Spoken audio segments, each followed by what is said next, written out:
While Republicans are busy trying to rip Medicaid and food stamps away from struggling families, you know, their favorite pastime besides banning books and pretending they've read the Bible, they're also sneakily working to make sure getting sick can still ruin your credit score and your life. And the wildest part, no one is talking about it. So I need your help getting this info out to as many people as possible. Here's the fast version. Right before Biden left office, the Consumer Financial Protection Bureau finalized a rule saying that medical debt shouldn't tank your credit score. Because, shockingly, whether or not you can pay off a surprise $20,000 ambulance ride doesn't actually say much about whether you'll pay your rent on time. Crazy, I know. Cool rule though, right? Yeah, it was until conservative business groups sued to stop it. At first, the CFPB's lawyers were fighting back and defending this important rule. But then Trump and the GOP took power. The CFPB, now under new management that believes consumer protection is just too woke, I guess, announced that they won't be defending the rule anymore. But wait, it gets worse.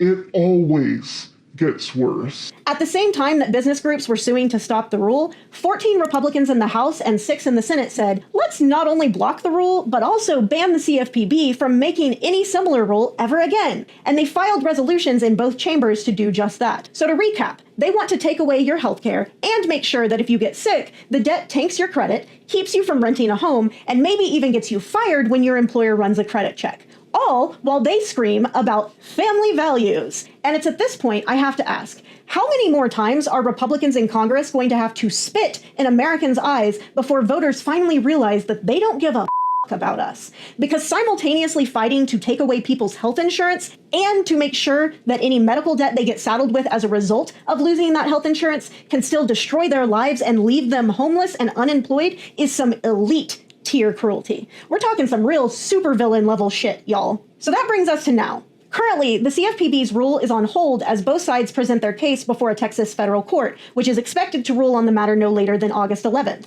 But even if the court sides with us, the fight will still be far from over, as the resolution brought by those 14 Republicans in the House and 6 in the Senate could still kill the rule dead. I'm reaching out to a few Senate Democrats' offices to find out what kind of action we, the people, can take to help defend this rule, and we'll obviously keep y'all posted on that.